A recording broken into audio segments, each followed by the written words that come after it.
Adam Grant's Think Again. Just finished reading the book. Pretty interesting. So, Adam Grant is one of those authors that I've read all books of his. I've not read all the books of a lot of authors. I think Malcolm Gladwell, Adam Grant, and Yuval Harari might be the three people. Every book that has come out, I kind of get it as soon as it is released and try to read that. And I've been looking forward for Adam's book since he put the post on LinkedIn of all the books that he's looking forward for the year. So anyway, I thought I'll try to talk about, not a review, my experience of reading Adam's Think Again. Sometimes when we read books, it impacts us in different ways. One is you read something that you have also thought about, and that's very, you feel good, there are some thoughts that come to your mind and you have been talking about it, and then you read this book of your favorite author mentioning that, and you feel good about it. And then you also have your prejudices, your thoughts, your thinking shattered. There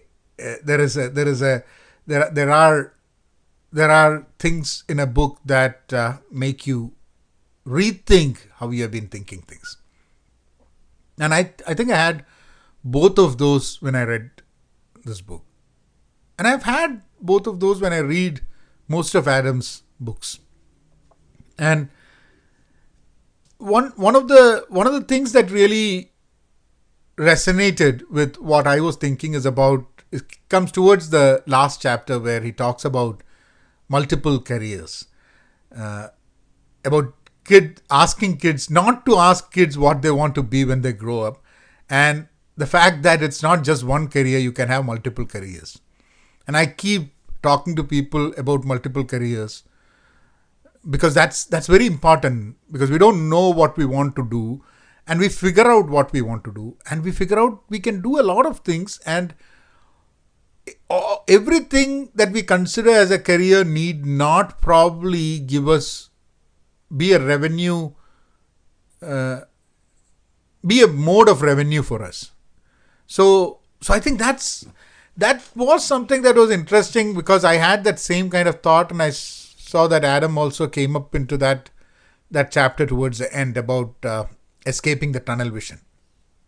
Then something else that I have a problem not rethinking, but creating multiple drafts of a work that I want to do.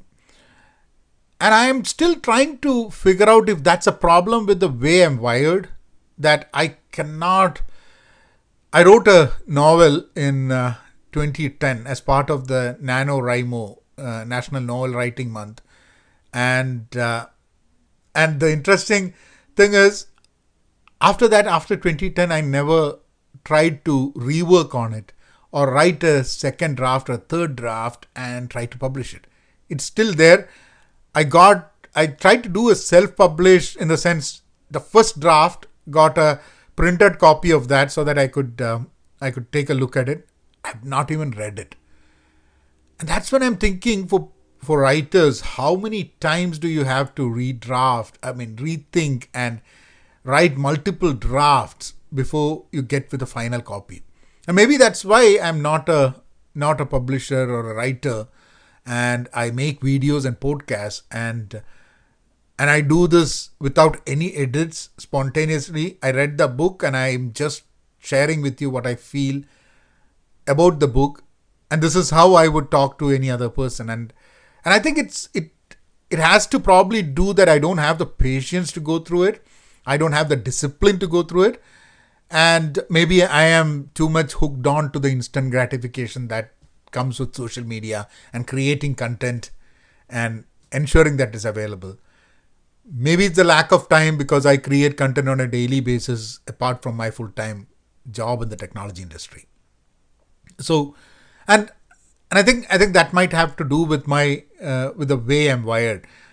But what the book really helped me was to understand that feedbacks, critiques, that for you to even rethink, even that sometimes you feel you know a lot about something, and that is the point when you have to think, or you have to realize that you don't know, or maybe you're moving to that space where you don't know about things. I never thought in that way. It's not that, but there are, I'm sure, conscious, without our knowledge, we might sometimes fall into this trap of thinking that we do know a lot. For example, I've been making videos for quite some time. I've done podcasts regularly. I think it's okay, decent, not a lot of, not bad, but still, I think I'm okay making these videos. Whether people see or not is a different thing. But I think then at some point you might think that you're kind of good at it. You can do it. Maybe you are really good at it, and then you stop. You shut off yourself from feedbacks. Then someone comes and says, "You know what, Vinod? See, I listened to your podcast. I did listen to your. I did watch your video. This some problem. You need to work on your skills to talk." And your first response would be no.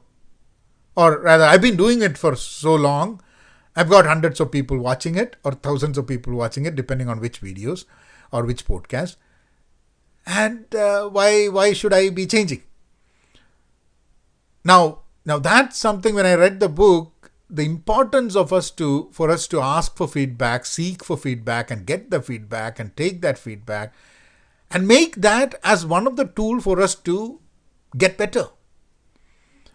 And another thing I kind of really liked what was mentioned in the book, and one of the things that I'm going to start doing as part of this whole podcast, because I started this 30-day challenge, and I think today is 22 or 23, and I'm thinking after 30 days, should I continue this whole process?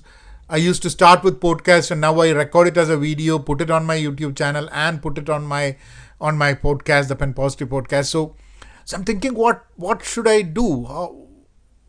And this book really got me an interesting idea to start podcasting from tomorrow onwards.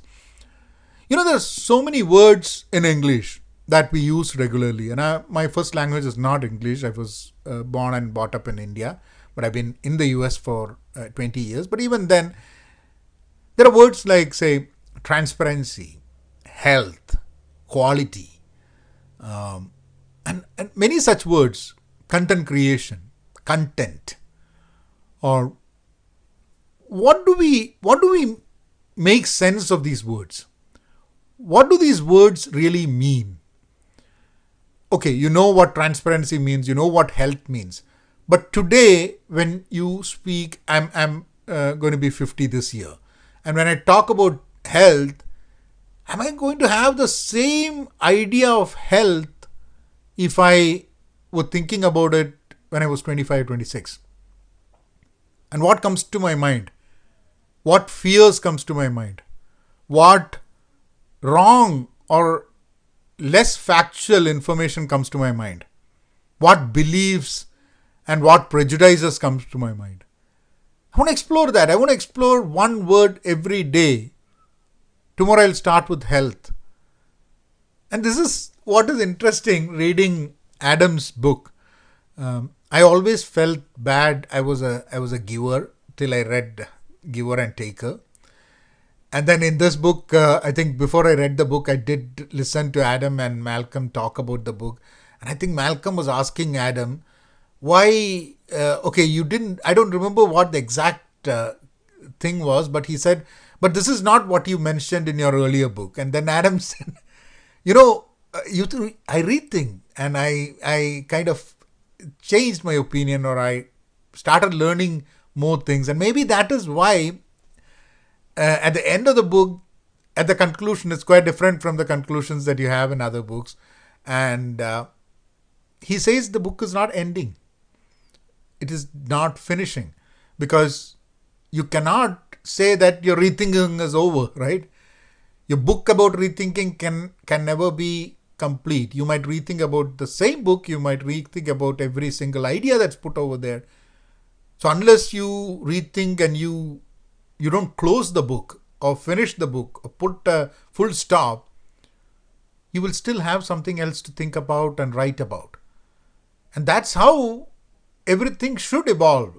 Our career, our life, our perspectives about the world, constantly realizing that what we thought about, what we discussed, what idea we had, everything needs to be changed.